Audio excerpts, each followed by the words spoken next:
ধরা যাক কোনো একজন ব্যক্তি ইউনিভার্সাল ক্রেডিট আবেদন করেছেন, ডকুমেন্ট সহ বাকি সব কিছু ঠিক থাকায় তিনি বেনিফিটও পাচ্ছেন, কিন্তু এই ব্যক্তি আবার ব্রিটিশ নন, তিনি একজন বুলগেরিয়ান, থাকেন ইস্ট ইউরোপের দেশ বুলগেরিয়ায়। তাহলে বিষয়টি কেমন হবে? ঠিক এই ঘটনাই ঘটেছে যুক্তরাজ্যে।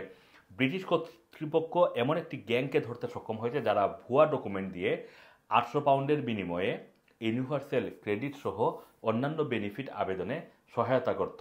এভাবে অন্তত 50 মিলিয়ন পাউন্ডের বেনিফিট অবৈধভাবে হাতিয়ে নেওয়া হয়েছে। গ্যাংয়ের সদস্যদের আদালত আদালত সর্বমোট 25 বছরের কারাদণ্ড দিয়েছে, তবে মূল আসামি নিকোলোভাকে 5 বছরের কারাদণ্ড দেওয়া হলেও তিনি মাত্র 5 মাসের মধ্যে ছাড়া পাবেন।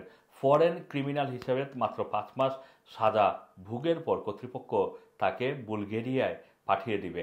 আদালতের শুনানিতে বলা হয়েছে যে যুক্তরাজ্যের ওয়েলফেয়ার সিস্টেমে জালিয়াতি এবং পরিকল্পিত ডাকাতির অভিযোগে 39 বছর বয়সী গেলিনা নিকোলোভাকে 2024 সালের মে মাসে জেলে পাঠানো হয়। তদন্তের পর তার কাজকর্ম সম্পর্কে নতুন তথ্য উঠে এসেছে। 39 বছর বয়সী নিকোলোভার সাথে আদালতে 53 বছর বয়সী শ্বেতকা টুডোরোভা, 34 বছর বয়সী গিউনেস আলী, 27 বছর বয়সী পেট্রিসিয়া পানেভা এবং 28 বছর বয়সী স্টুয়ানকে গত বছরের মে মাসে উডগ্রিন ক্রাউন আদালতে সম্মিলিতভাবে 25 বছরের কারাদণ্ড দেওয়া হয়। এই চক্রটি ইউনিভার্সাল ক্রেডিটের জন্য মিথ্যা বেনিফিট দাবি তৈরি করত। এতে প্রকৃত ব্যক্তিদের পরিচয় ব্যবহার করা হতো যারা বুলগেরিয়ায় বসবাস করতেন। চক্রটি এই ভুয়া বেনিফিট থেকেও অর্থ হাতিয়ে নিত। শুনানিতে আরও বলা হয়েছে যে নিকোলোভা জাল নথির একটি ফুল প্যাকেজের জন্য 830 পাউন্ড চার্জ করত।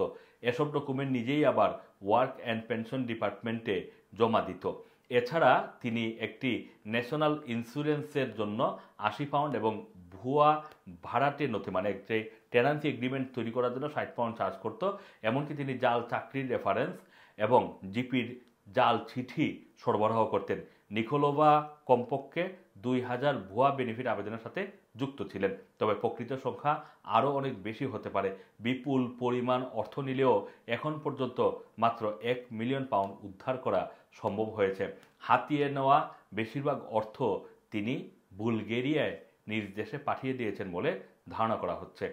নিকোলোভাকে কী পরিমাণ অর্থ ফেরত দিতে হবে সেই বিষয়ে পরবর্তী শুনানিতে সিদ্ধান্ত নেওয়া হবে। আসসালামু আলাইকুম, রানা টিভি, লন্ডন।